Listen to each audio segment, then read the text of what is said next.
오늘 교회를 세우는 7가지 단어 그 6번째 시간입니다. 오늘은 믿음에 대해서, 특별히 두려움이라고 하는 괴물과 싸우는 법에 대해서 함께 말씀을 나누려고 합니다.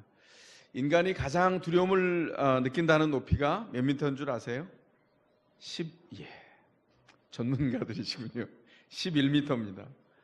그래서 공중근해를 타는 사람들, 외주를 타는 그 전문적인 고개를 하는 사람들이 처음 고개나 공중근해를 배울 때 뭘 먼저 한다는지 아십니까? 11m 높이에서 잘 떨어지는 연습을 먼저 한다는 거예요. 참 기가 막히죠? 잘 서기 위해서 가장 먼저 하는 연습이 뭐냐면 잘 떨어지는 연습을 한다는 겁니다. 왜냐하면 그래야 두려움을 이길 수 있기 때문이랍니다. 저는 유도를 배운 적은 없습니다만 그냥 상식적으로 알고 있는 게 있죠. 유도를 배울 때 가장 먼저 배우는 것은 낙법입니다. 잘 서기 위해서, 끝까지 서서 승리하기 위해서 가장 먼저 배우는 것이 잘 넘어지는 법을 배운다는 것이죠. 여러분은 살면서 잘 넘어지는 법을 배우셨나요? 아니면 부모로서 자녀를 잘 넘어지는 법을 가르쳐 보신 적이 있으세요? 저는 제 큰아이가 3살 때 잘 넘어지는 법을 가르치지 못했던 아픈 기억이 하나 남아 있습니다. 아이가 걸음을 잘 걸을 나이잖아요. 한국 나이로 3살쯤 되면. 2돌이 지났으니까 이제 뛰는 것이 흥미로워졌어요, 아이가. 그런데 교회에 걸어가는 주일 아침이었어요. 그런데 나와서 걷는 그 길이 약간 경사가 이렇게 아래로 져 있는 그런 길이었는데 어른들은 의식을 못하는 정도의 길이었어요. 그래서 제가 한 10m, 한 15m 정도 앞서갔습니다. 그리고서는 뒤를 돌아서 손을 벌려서 딸에게 오라고 했어요. 그랬더니 아이가 한박 웃으면서 그 길을 빨리 걸었어요. 그런데 약간 비탈이 있으니까 2걸음, 3걸음째 되면서부터 이상해졌어요. 왜냐하면 가속도가 붙는 겁니다. 근데 이 아이는 내리막을 처음 경험하는 거예요. 이거 아닌데 싶은 순간 아이의 발이 막 속도가 붙더니 적응이 안 된 그 비탈에서 앞으로 아주 화려하게 슬라이딩을 했습니다. 그 다음 순간은 상상이 되시죠? 으앙 하고 아주 드라마틱한 울음소리가 들리더니 일어났는데 여기 그 반바지와 반팔을 입었던 요 팔꿈치와 무릎 이런 데서 총천연색 갈라가 드러나기 시작했어요. 붉은색이죠, 그죠? 아이가 뭐 까져서 피가 철철 나는 겁니다. 제가 그 기억이 남아 있어요. 아이가 길을 익숙하게 경험하고 잘 넘어지게 하는 것도 성장의 과정이겠다. 그 아이에게는 미숙한 아빠 때문에 굉장히 온몸으로 경험한 비탈이었지만 그래도 그 넘어짐 때문에 잘 일어나는 법을 한 번 더 배웠죠. 그러나 이것보다는 조금 더 성숙하게 넘어지는 법을 배웠으면 좋겠다 싶습니다. 믿음 안에서도 똑같습니다. 왜 넘어지는지를 배워야 합니다. 그래야 믿음으로 일어서서 살아가는 법도 배우기 때문입니다. 오늘 본문에 보면 출애굽기 32장의 6절까지의 짧은 본문 안에 넘어지는 법도 모르고 일어서는 법도 몰랐던 어린 이스라엘 백성에 대한 이야기가 나옵니다. 두려움은 괴물입니다.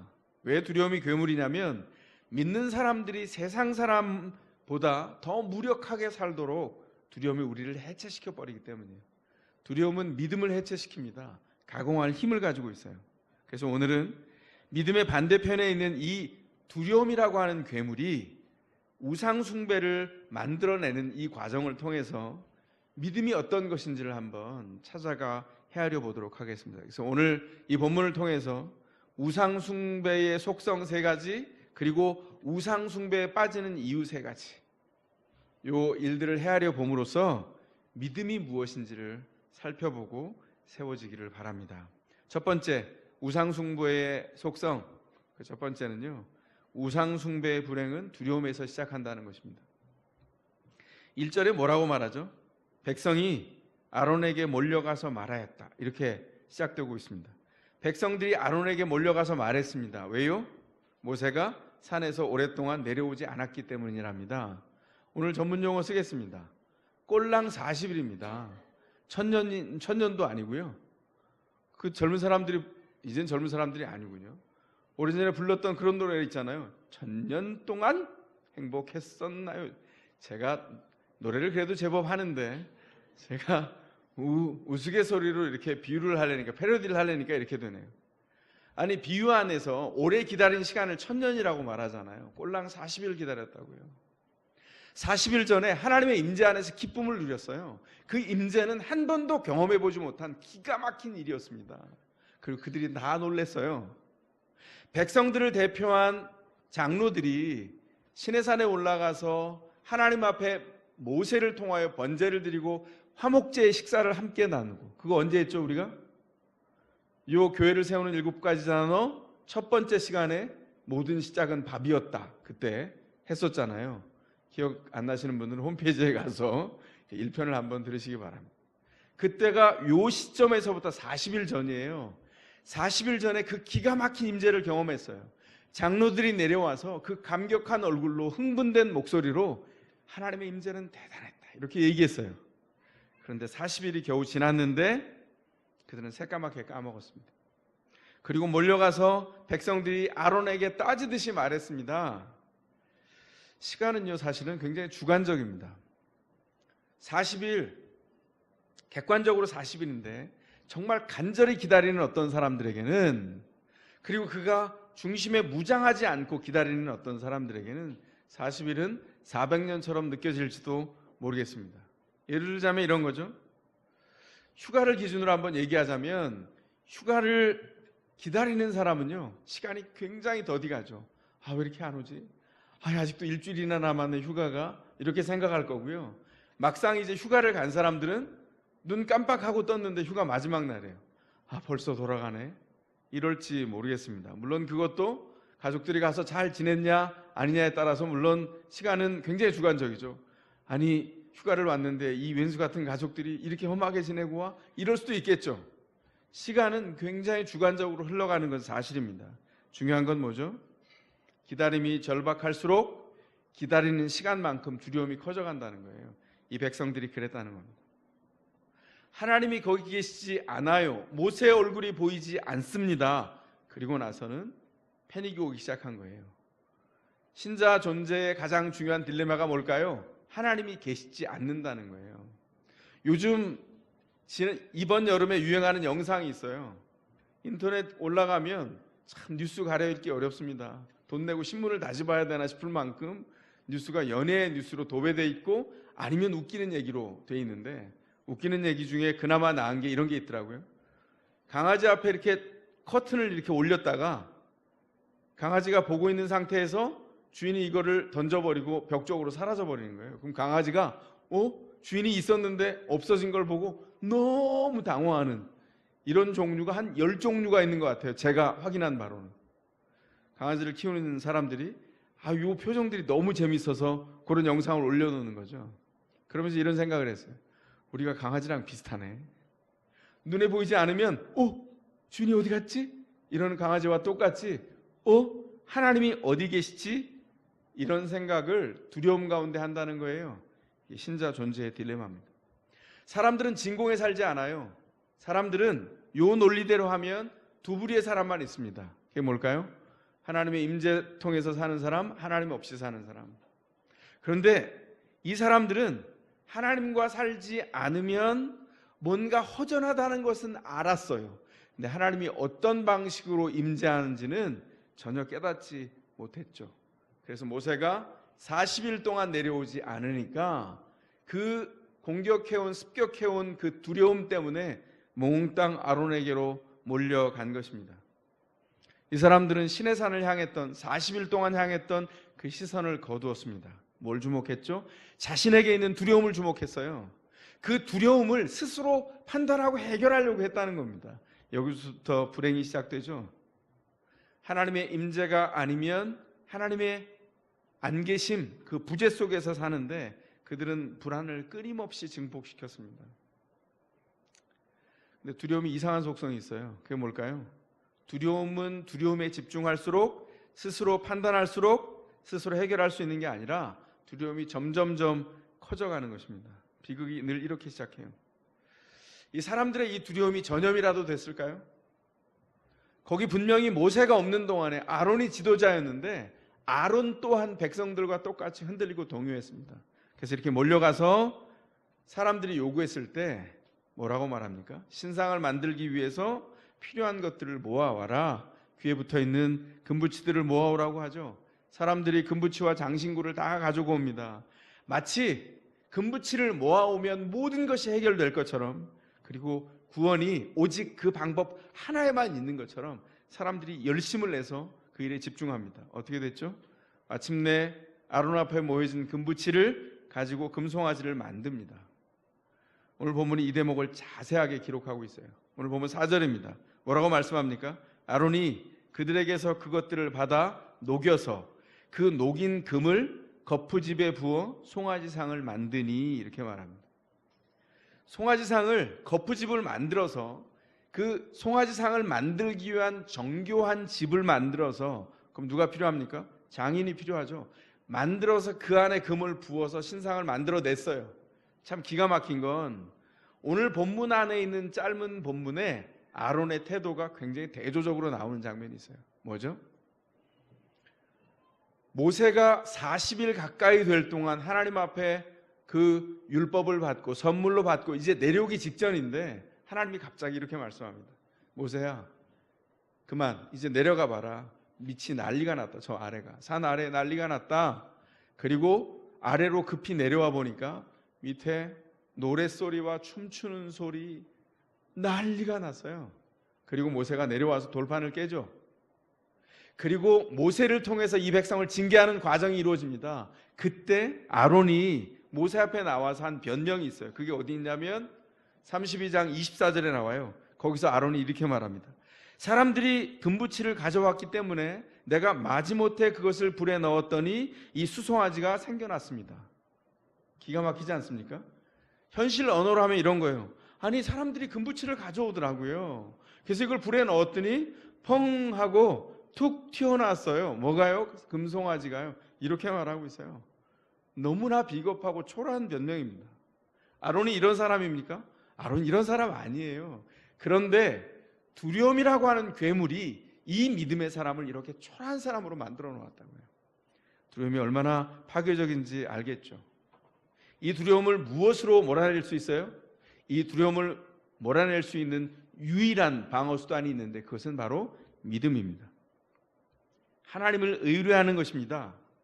정말 하나님이 없을 것 같은, 하나님이 계시지 않을 것 같은 장소에서 믿는 사람이 가장 먼저 할 일이 뭐냐면 하나님을 의뢰하는 거예요. 하나님께 묻는 겁니다. 그래서 먼저 기도하는 거예요. 근데 그들은 스스로 이 두려움을 해결하려고 했다는 것이죠. 예를 한번 들어볼까요? 옛날에는요, 부모들이 자녀에게 매를 많이 댔어요. 여러분 중에도 매 많이 맞고 자라신 분들 계시죠? 저도 그랬어요. 그래서 제가 매를 정말 단연간 매를 맞고 경험했기 때문에 교육 현장에 들어와서 저는 매를 반대합니다. 저는 체벌 반대하는 사람이에요. 반대를 좀 개인적으로는 극단적으로 반대합니다. 체벌이 아무 효용이 없다는 걸 제가 알았기 때문에. 제가 참 각 종류로 맞아봤거든요.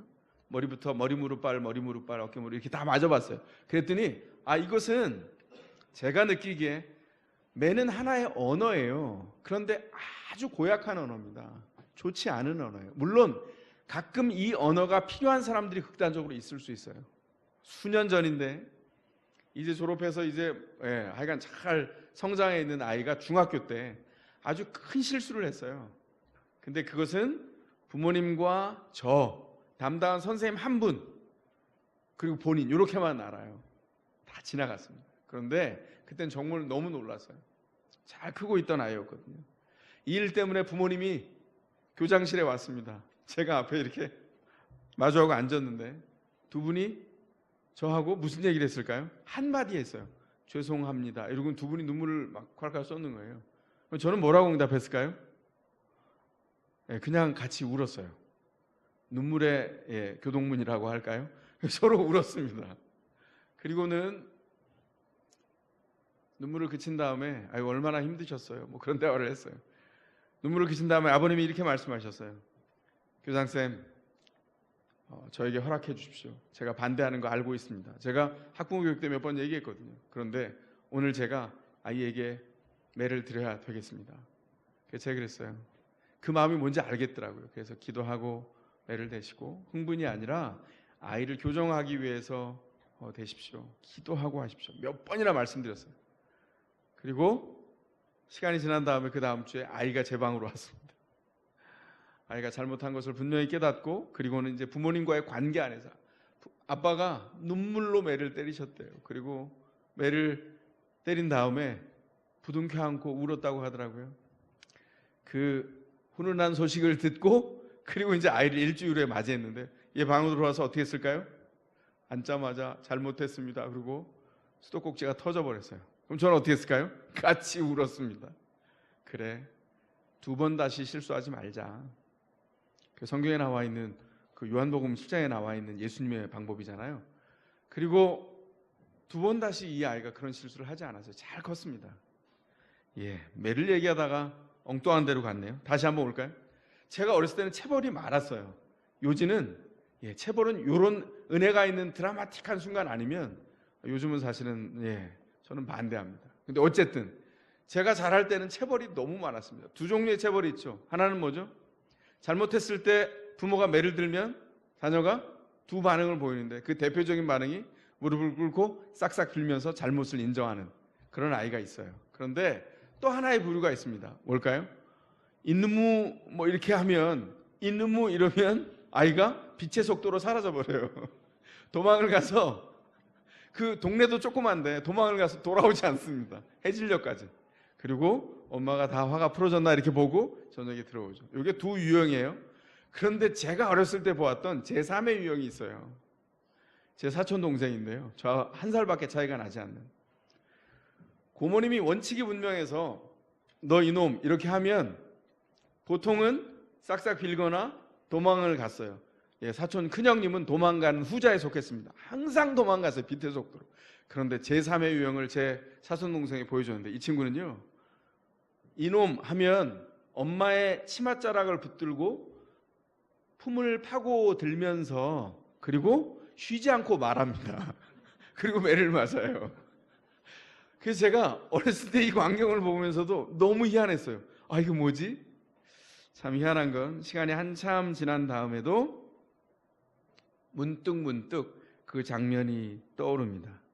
왜냐하면 우리가 하나님께 두려움이 생길 때, 그 두려움을 냅다 두고 도망가는 게 아니라, 그 두려움이 있을 때도 이해가 잘 안 되지만 품을 파고들면서 하나님, 이게 왜 이렇게 된 거예요? 묻고 있는, 잘못됐을 때 매를 맞더라도 품에 파고드는 것처럼 하나님 앞에 어떤 어려운 상황에서도 주님의 품을 파고들면서 끊임없이 말하고 기도하고 소통하는 그런 자녀가 있다면, 주님 이런 자녀를 바라시지 않을까요? 오늘 본문 묵상하면서 어린 시절의 그 모습이 떠올랐습니다. 주님이 해석되지 않는 불안한 순간에 자기 스스로 해결하는 사람이 아니라 품을 파고들면서 기도하는 그 신자를 원했을 거예요. 제 어린 시절을 기억합니다. 고모님이 큰형님도 사랑하셨지만 많이 속상해하셨고요. 동생은 끝난 다음에 늘 품어주고 그 눈빛을 기억해 너무 사랑스러워하셨어요. 왜냐하면 그 친구는 끝까지 엄마의 마음을 헤아리려고 했어요. 그리고 엄마의 마음을 헤아리는 아들이 그 둘째였습니다. 하나님 앞에서 주님께서 믿음의 경주 안에서도 우리에게 그런 모습을 찾으시지 않을까, 전 그런 생각을 합니다. 시편 34편 4절은 이렇게 말합니다. 내가 주님을 간절히 찾았더니 주님께서 나에게 응답하시고 내 모든 두려움에서 나를 건져내셨다. 주님이 찾는 사람은 누구냐면, 어려울 때에 자기 스스로의 방법을 찾아 도망가는 사람이 아니라 주님의 품을 파고들면서 간절히 기도하는 사람이에요. 그를 통해서 해결하시고 새롭게 하십니다. 하나님이 누구인지를 더 가르쳐 주시고 깨닫게 하시죠. 우상숭배의 속성 2번째는, 우상숭배의 불행이 뭐냐면 하나님께 떨어져 나온 채로 자기의 방법들과 요령을 창조적으로 발휘한다는 데 있어요. 마치 뭐와 같냐면, 너무 아름다운 꽃인데 잘려져 나온 꽃이에요. 꽃다발 같은 꽃. 잠시 동안 붉은 빛의 장미의 모습을 볼 수 있고 향기를 뿜어낼 수 있지만, 얼마 지나지 않으면 까맣게 죽은 꽃으로 정말 처절하게 쓰러지는 것을 바라보게 될 것입니다. 우상숭배가 뭐냐면 빨갛게 계속 피고 싶어요. 향기를 뿜뿜 뿜어내고 싶습니다. 그래서 스스로의 방법을 선택하는 겁니다. 하나님께 스스로 잘려져 나와서 내가 스스로 찾을 수 있는 방법이 뭘까를 생각하는 거죠. 1절에 다시 돌아갑니다. 일어나서 우리를 인도하는 신을 만들어 주십시오. 이게 백성의 요구였어요. 목적이 사라져버린 생존의 절박한 요구입니다. 이 요구가 어떤 걸 만들어냈죠? 신을 만들어낼 수 있다고 하는 이 대담한 생각이 현장 안에서 실행되면 소리 없이 격변이 이루어져요. 뭐죠? 더 이상 하나님이 거기 계시지 않습니다. 하나님이 역사하지 않아요. 임재가 없기 때문에 하나님은 그들을 결코 인도하실 수 없습니다. 그래서 뭘 합니까? 자신들의 편리에 따라서 자기의 손으로 신을 만들어 놓고 그 신을 가지고 내가 가지고 있는 불안함을 해소하고 궁극적인 불편함을 해소하려고 해요. 그러나 절대로 해결되지 않습니다. 그 깊은 두려움은 더 깊은 상태에서 두려움을 가지게 된다는 것이죠. 내가 내 손에 있는 재료로 만들어낼 수 있는 신, 그 신을 한번 상상해 보셨어요? 그 신은 가짜입니다. 그런데 이렇게 생각하는 거죠. 너무 불안하니까 내가 만들어 놓고 이게 하나님이야 라고 치는 거예요. 하나님이라 치고 거기에 의뢰하는 겁니다. 여러분, 한 사람이 어떤 왜곡된 행동이나 삶의 결과를 맺으려면 보이지 않는 문을 수도 없이 지나가야 그 행동의 열매를 맺습니다. 어떤 사람이 한 번의 범죄가 이루어지려면 그것은 잘못이야 라고 하는 생각에서부터 이건 해도 괜찮아로 가려면 수백 개의 문을 통과해야 돼요. 이건 잘못일 수도 있지만 아닐 수도 있지 않을 수도 있지 않을까? 이렇게 의문을 품어요. 그리고 문을 하나 열어 제낍니다. 그리고 가면 이건 남들도 다 아는데 나도 할 수 있지 않을까? 기준이 어느덧 하나님이 없는 자기 기준으로 바꾸어져 있는 것을 발견해요. 그리고 나중에 최종적인 행위 이전에는 이것은 내가 해야만 할 수밖에 없는 정당한 일이야. 그리고 그 일을 합니다. 그것은 범죄인 거죠. 가만히 생각해 보십시오. 수많은 문을 열어 제끼고 거기까지 갔어요. 내가 내 손으로 주물러서 창조성을 통해서 만들어낼 수 있는 신이 하나님께서 내게 주신 거야 라고 말할 때까지 수도 없는 자기 설득이 있었어요. 하나님과 잘려져 나간 얼마나 창조적인지 모릅니다. 아론이 집단 창작을 하기 위해서 창조적인 장인들과 백성들을 다 모아서 이 창작을 했다면 이건 예술품이죠. 그런데 이 금송아지를 내가 나중엔 농경사회에 진입할 거니까 그때 많이 쓰이는 소라고 하는 동물을 주제로 한번 만들어 보자. 이러면 집단 창작이 될 거예요. 예술 작품일 겁니다. 그랬습니까? 아니에요. 불안을 떨쳐버리기 위해서 금송아지를 만들어냈는데 심지어 금송아지의 목적이 있었어요. 이름이 있었다고요. 이 금송아지의 이름이 뭐였죠? 여호와였습니다.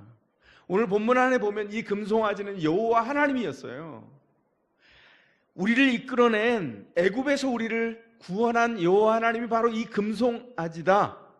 이미 그들은 상정하고 그렇게 하나님이라고 친 거예요. 그리고는 더 이상 의심하지 않습니다. 이게 우상숭배의 타락의 심각한 문제이죠. 4절 중반절이 이렇게 말합니다. 그들이 외쳤다. 이스라엘아, 이 신이 너희를 이집트 땅에서 인도해낸 너희의 신이다. 기가 막히지 않습니까? 이렇게 단호하게 한 번의 주저함도 없이 이렇게 말할 수 있으려면 수백의 문을 통과해야 가능하다고요. 이것은 범죄입니다. 심지어 이 범죄를 완전하게 완전 범죄로 만들기 위해서 뭘 합니까? 절기를 선포합니다. 왜 그랬을까요? 두려움이 너무나 크기 때문이에요. 그 큰 두려움을 넘어서기 위해서 심지어는 하나님이야, 이 금송아지는 여호와 하나님이야, 스스로 자기 설득과 자기 최면의 연속을 끊임없이 자기 뇌에 신호를 보내는 거죠. 두려움을 떨쳐내기 위해서 자기가 만든 우상을 꼭 붙들고 끊임없이 기억해내기 위해서 절기를 창조한 겁니다. 제가 쉬어가는 퀴즈를 하나 낼까요? 여러분 달리기 잘하세요? 저는 달리기 이러면 참 고개가 숙여지는 겸손이 아니라 현실이, 저는 달리기를 하면 늘 4등을 했어요. 즉시 거짓말이죠. 4등을 하는 사람들 다 알잖아요. 3등까지가 치고 4등부터는 아니잖아요. 그죠? 근데 저 진짜 4등 했었어요. 그런데 여러분은 어떠세요? 달리기 잘하시는 분들 계실 거예요. 그런 기회가 되면 준족들이 있더라고요. 빛의 속도로 달리는 분들. 자, 그런데 이렇게 달리기를 못하는 저를 대상으로 해서 한번 퀴즈를 내겠습니다. 제가 단거리 100m 세계 신기록 보유자인 우사인 볼트와 출발선에 섰습니다. 그리고 달립니다. 누가 이길까요? 고맙습니다. 저를 노골적으로 무시해 주셔서. 그러나 제가 단언컨대 제가 이깁니다. 이런 조건이면. 출발선에 서서 총이 땅 울리고 달리기 시작하는데 출발선은 제 앞에 놓여 있습니다. 목적한 곳은. 그런데 우사인 볼트가 반대편으로 뛰기 시작합니다. 그러면 저는 걸어가도 이기는 거죠. 왜냐하면 목적한 100m의 결승선은 제가 향한 곳에 있기 때문이죠. 근데 우사인 볼트가 제 반대 방향으로 뛴다면 그가 세계 신기록을 보유한 사람의 기준으로 빛의 속도로 달려가는 만큼 빛의 속도로 목표에서는 멀어지겠죠. 그럼 누가 이깁니까? 제가 당연히 이기죠. 우상 숭배가 이와 똑같다는 겁니다. 하나님께서 경주하라고 삶의 목적 가운데 불러주셨는데 경주하는 출발선에 서서 목적한 반대편으로 냅다 달리기 시작합니다. 그리고 심지어는 하나님과 잘려져 나간 창조성을 발휘해서 더 빨리, 더 빛의 속도로 창조적으로 달려가기 시작해요. 빛의 속도로 하나님과 멀어지는 겁니다. 절대로 하나님 앞에 하나님이 원하는 삶의 목적에 이룰 수 없어요. 뒤집어서 말하면 그 두려움은 절대로 해결할 방법이 없다는 것입니다. 이게 우상 숭배의 특징이에요. 그래서 아론과 그 백성들을 이렇게 별명을 붙여줄 수 있겠습니다. 우상 숭배계의 우사인 볼트들. 이들이 그렇게 했다는 거예요. 그래서 계속 두려움에 삼켜져서 그 두려움 때문에 하나님이 아닌 것을 붙들고 스스로 뭔가를 만들어서 해결하려고 했다는 것이죠. 우리는 빛의 자녀들입니다. 삶의 방향을 하나님이 부르신 그 방향에 두었어요. 그러면 어떻게 해야 될까요? 그 방향으로 걸어가야 합니다. 그 방향으로 달려가야 합니다. 넘어져도 일어나서 어느 방향으로 갈까요? 하나님이 불러주신 그 방향으로 가야 돼요.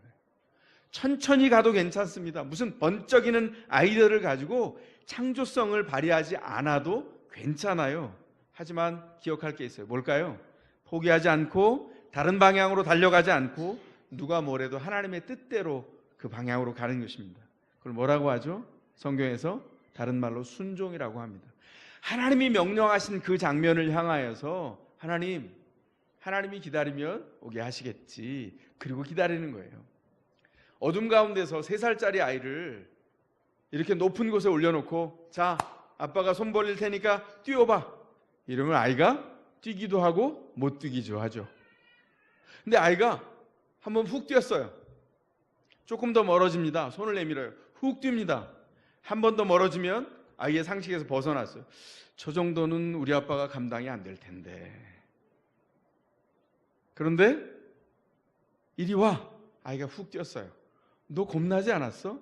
아빠가 이전에도 받아주셨잖아요. 이게 믿음이라고요. 그런데 그게 인간 아버지가 아니라 하나님 아버지라면 얘기는 완전히 달라지는 거죠. 하나님께서 우리를 그렇게 보호하시고 인도해 가신다는 겁니다. 그런데 그 하나님을 주목하지 않아요. 순종하지 않습니다. 그러면 해결점은 없는 겁니다. 믿음 안에서 어떻게 해야 될까요? 순종함으로 주님을 의뢰하는 겁니다. 세 번째 우상 숭배의 속성은 하나님을 섬기는 것과 우상 숭배가 아주 비슷하다는 거예요. 이래서 헷갈리는 겁니다. 그래서 위험한 독이에요. 이 사람들이 절기를 지켜요. 40일 전에 보고 배운 것 가지고 번제를 드리고 화목제를 드립니다. 하나님의 임재 앞에서 40일 전에 드렸던 예배와 아주 비슷해요. 유사합니다. 그런데 비슷한 것은 똑같은 게 아니죠. 선과 똑같은 것을 뭐라 그러죠? 선과 비슷한 것을 뭐라 그래요? 위선이라고 해요. 위선은 선이 아니에요. 가짜 선이죠. 진리와 비슷한 것을 위진리라고 부를 수 있겠습니다. 그런데 위진리는 악이에요. 이들이 비슷한 것을 했지만 악한 곳을 향해서 달려갑니다. 겉모양이 비슷해요. 그런데 그 겉모양이 비슷하지만 속의 내용이 완전히 다른 그 예배를 드렸을 때 어떻게 됐을까요? 겉모양도 금세 부패했어요. 번제를 드린 다음에 앉아서 화목제를 나누어 먹었습니다. 그런 다음에 어떻게 됐다고요? 그들이 일어섰어요. 일어서서 흥청망청 말도 안 되게 노래를 부르며 술에 취해서 뛰어놀다가 성적인 타락까지도 이뤄냅니다. 뭐와 비슷하죠? 그 당대에 가나안에 살고 있는 이방의 백성들의 그들의 제사와 너무나 닮아 있습니다. 그들은 즉시 부패해서 겉모양까지도 이방인들을 금세 닮아버렸어요. 우리가 이렇게 충분히 할 수 있다는 거죠. 어떻게 되면 목적을 상실해 버리면, 그 비슷한 것을 분별해낼 수 없으면 화목제의 목적이 뭐예요? 주님을 기념하고 기억하고 따라가고 자신을 헌신하는 거예요. 그런데 이 백성들은 그 대신에 예배를 자신의 욕망을 채우는 도구로 변질시켜 버렸어요. 예배 목적이 바뀌었습니다. 자기를 채우고 욕망을 발현하는 게 예배였어요. 그러니까 어떻게 됩니까?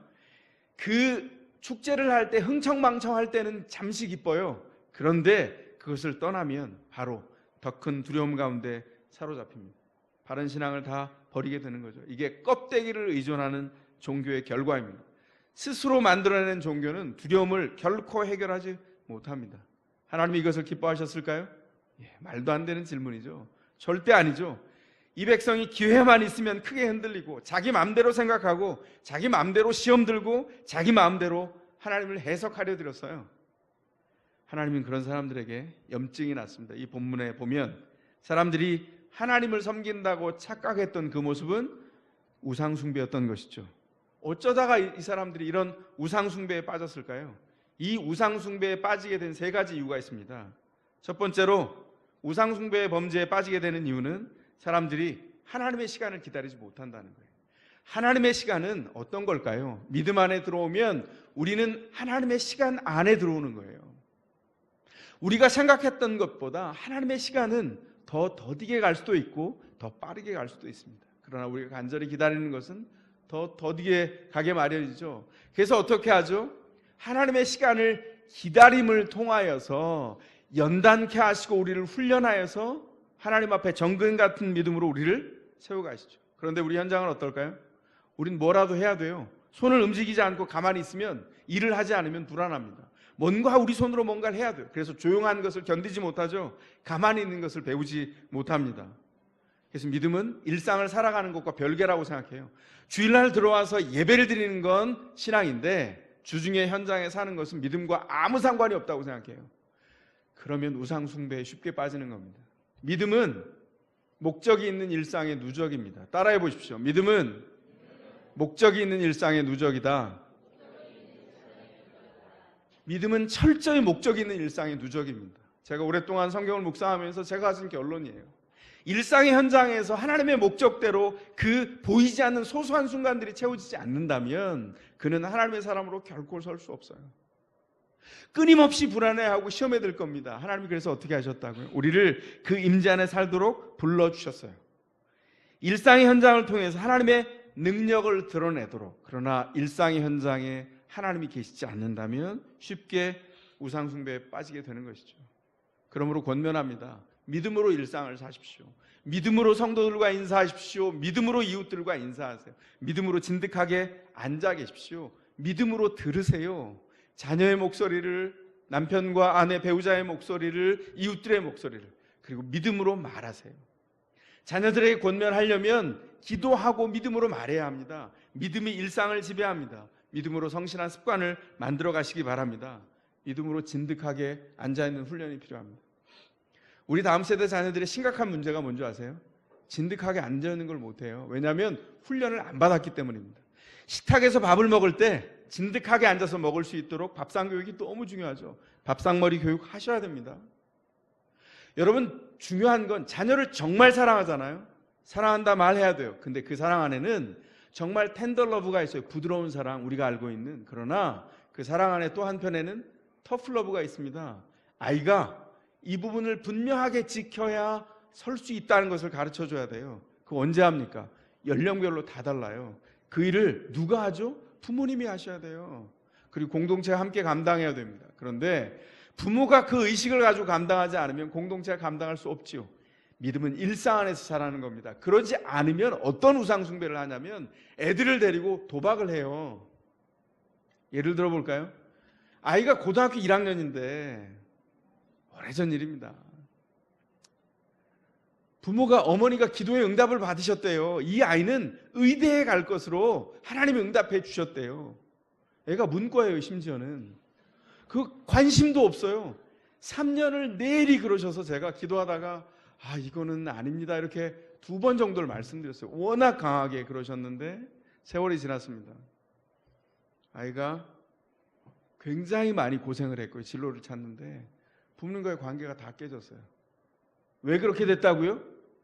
부모가 도박을 한 거예요. 아이가 하나님의 부르심 안에서 자기 길을 찾아가려고 도와줘야지 부모의 욕망을 거기 투사하면 안 되죠. 그거 자체가 우상숭배입니다.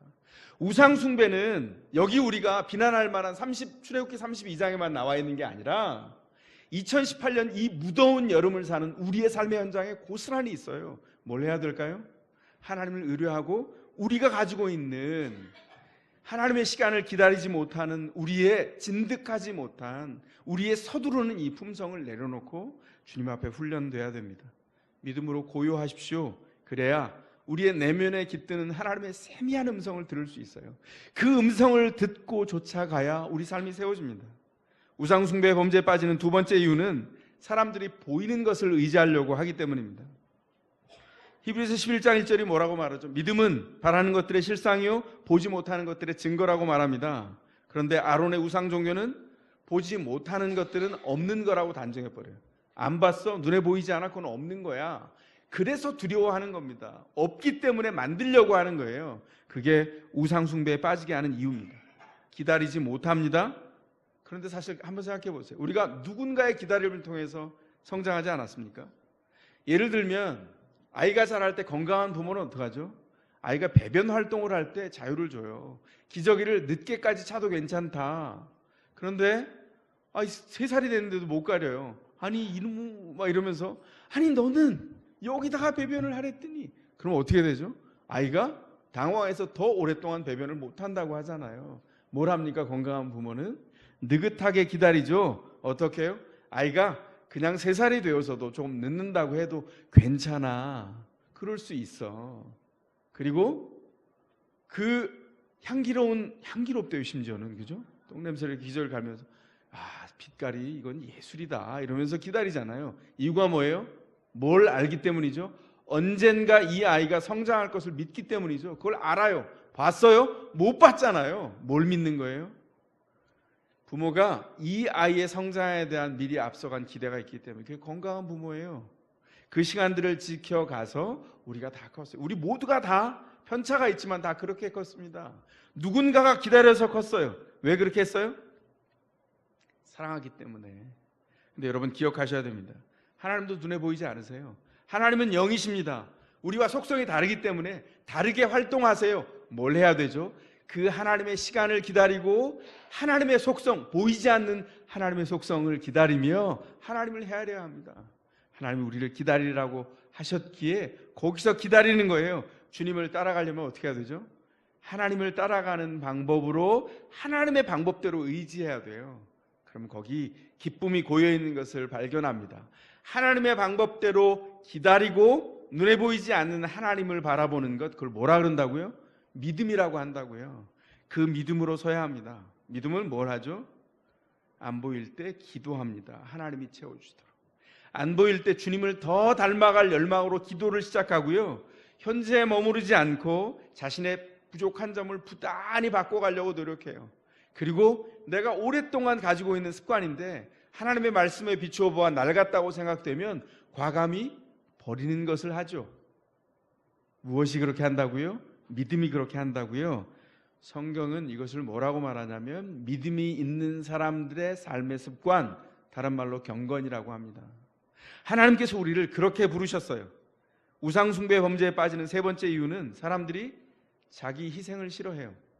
누군가가 뭔가를 이루어주기를 바라요. 하나님의 뜻을 이루기 위해서 희생도 필요하고 헌신도 필요하고 역사가 새롭게 이루어지려면 피와 땀과 눈물이 필요해요. 자녀 공짜로 크지 않죠. 어머니를 기억하는 아들들을 기억해 보십시오. 그 뒤에는 정말 끝까지 사랑했던 어머니의 헌신과 사랑이 있어요. 참 부럽습니다. 그런데 혹시 저처럼 부러워할 분들은 이렇게 생각하세요. 하나님이 우리를 아버지가 되시고 어머니가 되셔서 그 지독한 오랜 세월을 기다리셔서 우리를 만드셨어요. 우리 하나님의 기다림으로 만들어진 사람들이에요. 그럼 어떻게 해야 될까요? 그 현장 안에서 피와 땀과 눈물로 그 현장을 이제는 우리가 채워가야 합니다. 희생해야 되죠. 근데 우리는 자주 우리 삶의 현장에서 불만을 느낍니다. 불만이 너무 많아요. 그런데 삶에 그 불만 있는 자리를 고치기 위해서 애쓰지 않습니다. 그리고 누군가가 대신 공고로 해주기를 바라요. 근데 그런 일은 일어나지 않아요. 그래서 어떤 일이 생깁니까? 그냥 아무도 일하지 않았는데 그냥 짠 하고 만들어지는 일이 있었으면 좋겠다. 이게 아론의 종교예요. 그게 우상 숭배고 그게 가짜입니다. 이런 믿음은 작은 시험이라도 오면 쉽게 무너지죠. 그리고 믿음의 사람은 욕망을 채우는 것이 아니라 하나님의 뜻을 채워가려고 하는데, 이 현장 안에서 이 유혹 때문에 넘어지는 사람들을 끊임없이 값싼 위안을 구하고 하나님의 은총이 그냥 한 번에 모든 걸 훅 뒤바꿨으면 이렇게 생각합니다. 근데 믿음 안에서도요, 우리가 걸어갈 길은 우리에게 주셨어요. 우리가 애써서 그 일을 준비해서 만들어가게 합니다. 우리가 지난 주간에 묵상했던 데살로니가 전서, 후서 모든 내용들이 그것을 얘기하고 있잖아요. 그런데 그것을 채워가는 동안에 우리의 삶의 현장을 바꿔주신다는 거예요. 그런 사람들은 이렇게 기도합니다. 하나님이 우리 편이 돼 주십시오 라고 기도하지 않고 우리가 하나님이 편이 되도록 기도해요.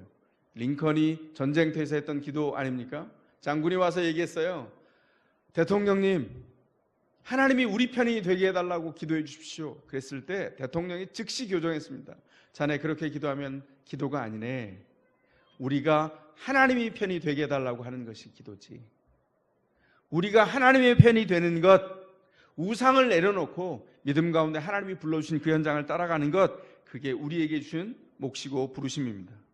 우리 가운데 두려움이라고 하는 괴물이 우리 안에서 끊임없이 활동하기를 원하고 우리를 넘어뜨리기를 원합니다. 그런데 믿음 없음이, 두려움이, 그 괴물이 우리를 어떻게 우상 숭배로 이끌어가는지를 봤습니다. 믿음은 이 우상 숭배의 반대편에 있어요. 금송아지를 만드는 일은 모든 면에서 성막을 만들어가는 과정과 대조적입니다.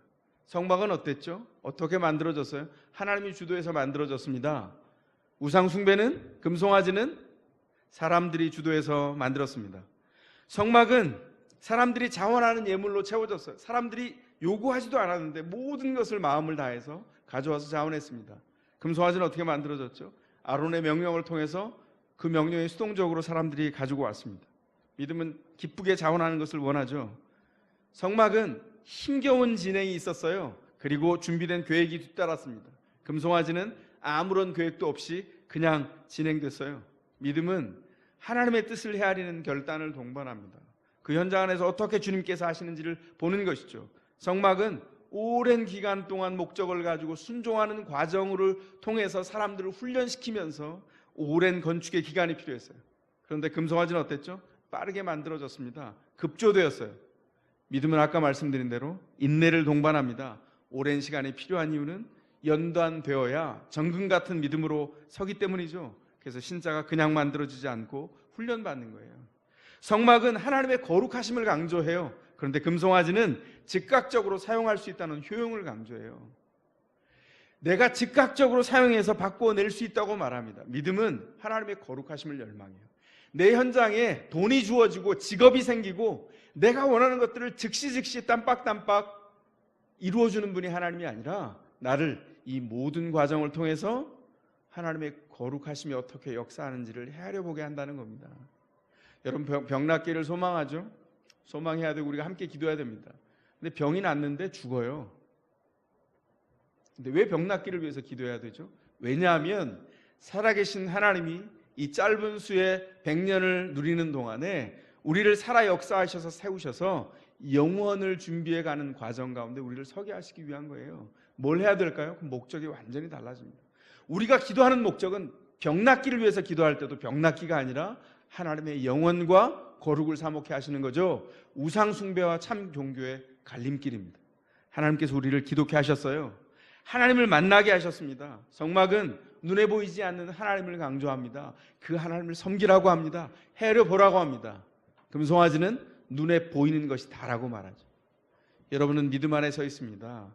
그 긴 과정의 연단 가운데 있을지 모르겠어요. 하나님이 사랑하시는 그 사랑의 온전한 것으로 여러분 개인에게 다른 연단과 상황들을 허락해 주셨을 거예요. 그러나 기억하십시오. 눈에 보이지 않는 하나님께서 여러분 가운데 역사하시고 새롭게 하십니다. 믿음으로 무장하여서 그 주님을 만나고 성장해야 합니다. 주께서 우리를 믿음 가운데 세우신 이유입니다. 사랑하는 교회 여러분, 믿음은 유혹을 떨치고 모든 상황 가운데 주님 앞에 자신의 인생의 닻을 놓고 주님께 매여 사는 것입니다. 자기 욕망을 채우려고 하지 않고 믿음은 자기를 비워서 하나님을 기다리고 그 소망으로 인생을 세웁니다. 아까 말씀드린 대로 믿음은 목적이 있는 일상의 누적입니다. 그래서 보이는 것에 휩쓸리지 않고 보이지 않는 것을 쫓아서 소망 가운데 인내하며 믿음의 경주를 포기하지 않고 계속해 갑니다. 이것이 두려움이라고 하는 괴물과 싸우는 믿음의 힘입니다. 권면합니다. 그 믿음의 힘으로 서시기를 축복합니다. 왜 우상 숭배에 넘어지는지 우리가 오늘 배웠습니다. 이제 일어설 차례입니다. 굳게 일어서서 믿음으로 하나님이 불러주신 그 현장을 믿음의 걸음으로 걸어낼 수 있기를 바랍니다. 사도 바울이 디모데전서 1장 17절에서 축복한 그 축복으로 말씀을 맺겠습니다. 영원하신 왕 곧 없어지지 않고 보이지도 않는 오직 한 분이신 하나님께 존귀와 영광이 영원 무궁토록 있기를 빕니다. 아멘.